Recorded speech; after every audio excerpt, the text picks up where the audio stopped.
Far more than we think. Making Sense of Spirituality by Angelo. Chapter 37. Good Vibrations. We are all familiar with the fact that a wine glass will shatter if it is exposed to a high-pitched sound with a vibration that matches the resonant frequency of the glass. We take this for granted because it's an established fact, but actually the potential repercussions are huge. What we have is a sudden release of energy triggered by a vibration. We already know from our discussion of unified field theory that everything in the universe is simply a vibration of energy, and that our perception of all that exists is limited by our senses. When the glass shatters, we have clear evidence of the impact that vibrational frequency has on matter itself. Changes in vibrational frequency change reality. And these changes occur at the molecular and subatomic levels, as well as to visible reality. The study of the physical impact of vibrations is known as cymatics, and it dates back to Galileo. The complex geometric patterns produced in different materials by varying frequencies of sound are amazing to behold. The science has spawned ideas for a host of pseudoscientific healing therapies and the whole area of brainwave entrainment, which is covered in Chapter 39. Of particular potential interest is the idea that the pineal gland can be activated through resonant frequency, as this has implications for our spiritual practice. In fact, there are all sorts of potential links between cymatics and spiritual principles, but I've yet to explore this area in much detail. For example, the concept of cymatics supports the idea of the vibrational properties of crystals and the potential vibrational importance of sacred sites such as Machu Picchu. Such phenomena are outside the scope of this book. The spiritual idea that I want to briefly focus on is the vibrational energy that we possess as human beings. At first, this sounds a bit strange, but we have to admit that we can somehow perceive the energy arising from others in an almost intangible way. Simple examples include feeling uplifted in the presence of someone who is happy and smiling, and the opposite effect of feeling drained of energy when we spend time with someone who is in a negative mood. All of us are comprised of invisible energy as well as visible matter, and the vibration of our personal energy has a huge implication on our experience of life. This is more a matter of belief than science, but it does make perfect sense to me, based on my experience and what I've subsequently come to understand. Once again, I return to the idea of a spectrum of possibilities in order to explain what I believe is a fundamentally important concept. If you think about a spectrum or range of energy frequencies, then fear is at the bottom end, and it's a heavy vibration with low frequency. The top end of our spectrum is love, and it's a light vibration of high frequency. When people talk about being heavy with the burden of stress, or light-headed with the joy of love, they are being literal as well as metaphorical.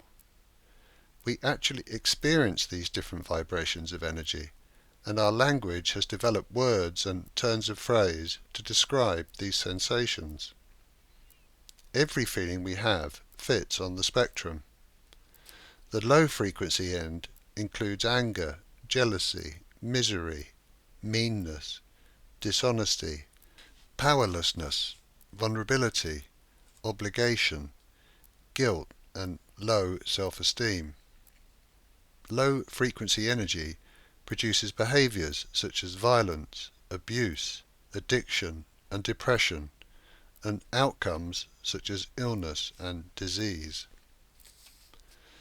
The higher frequencies include joy, compassion, gratitude, generosity, honesty, empowerment, confidence, service, freedom, self-worth, and behaviours such as peace, reconciliation, forgiveness, kindness and charm, and with outcomes in the form of vitality and health. When we remain calm, loving and centered, we literally transmit high frequency energy. Whereas when we react with fear and lose the plot, we blast the world with negativity and heavy duty energy of low frequency. The wine glass has no choice about the frequency at which it vibrates, and it's defenseless against a high-pitched sound that will cause it to shatter. The wonderful thing about being a human being is that we do have a choice. We can use positive intentions and spiritual practice to change our energetic vibrations and hence our experience of the world. Every person or circumstance in our lives has the ability to thrill us or to cause us deep despair. It is our underlying beliefs and our existing energetic vibrations that determine how we react, and we potentially have control over both of these attributes. We can choose our beliefs and we can choose our vibrational state. We don't have to be at the mercy of the negative energies of other people or the world at large. I keep saying it, and it is totally true. We have the power to choose, yet many of us don't realize it. The vibration that we transmit into the world will be reciprocated. This is how the law of attraction works, as I understand it. If we behave in life with a negative attitude and low frequency energy, we will attract more of the same. Everything will seemingly go wrong in an apparently unconnected way, and this will make us feel even more miserable, hence perpetuating the problem. Conversely, when we live our lives as love and transmit positive, high-frequency energy, we perceive and experience the world as a wonderful place. This is obviously a gross oversimplification of the complexity of life, but this is fundamentally what seems to happen. Some people get stuck in a rut and have no luck, whereas others seem to float along and lead a charmed life. The shocking truth is that our lives are a consequence of the choices we make, or don't make. I'm not saying that any specific event occurs because we choose it, but I am saying that generally speaking, we do reap what we sow. Sometimes we sow negativity without meaning to, or even realizing it, but we are still effectively choosing negativity by not making the choice to be positive. Choosing not to change is a choice to continue experiencing life as it is. We can choose to continue to live in fear, or we can choose to live as love. We can continue to live from ego, or we can choose spirituality. And we have the freedom to make this choice, and nobody can force us to change our minds. I didn't even know I had this choice, but once I knew, it was the easiest decision I've ever made. When we are in a spiritual frame of mind, we transmit such high frequency energy that people around us react positively to it. It's almost as if our own energy can overcome any amount of negative energy that may arise from elsewhere. There's a feeling of inner peace and calmness that keeps us immune from the madness of the world. High frequency energy will always overcome lower frequencies. Light will always displace darkness. We know this to be true, yet the vast majority still tend to choose darkness.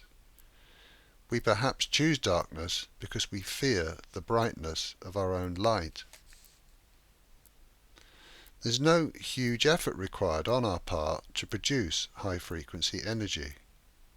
Love exists in abundance within all of us, but we prevent it from benefiting the world because our egos block it and largely keep it hidden.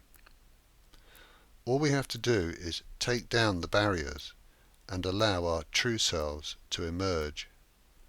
All our low and heavy energetic vibrations can and will be transmuted into joy by the powerfully high vibration of our own love.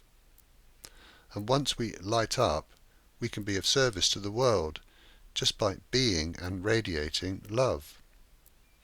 The difference between hell on earth and heaven on earth is a choice. Humankind seems to choose hell, but that does not mean that individually we have to follow suit. This section of the book is about spiritual practice. Daily meditation will reveal and maintain our innate spirituality, but we can accelerate our progress by making a positive decision to choose love at all times and in every situation. We can choose love and forgiveness, regardless of the circumstances. Fear condemns, but love forgives. We can act with love and forgiveness at every moment if we choose to. This decision to choose love is not a standalone decision, but rather a choice we can make over and over again during each day. Sometimes the ego gets in the way and our first thought is to react selfishly and fearfully, but we can always change our minds and choose love.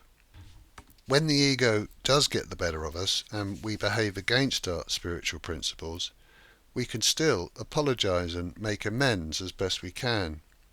We are imperfect human beings and will always make mistakes, but once we become aware of what we're doing, we can override our egos and choose love. We can choose love over and over and over again until it becomes our automatic first choice. This will take time and we will never be perfect, but the more we practice, the better we will get. The more we choose to act with love, the more wonderful our experience of life will become. As we give to the world, so the world will give to us. We choose love not because we have to, but because we want to. We can choose good vibrations in every single moment of every single day. When we do this, we light up the world with our innate vibrational brilliance. This, I believe, is what we were born to do.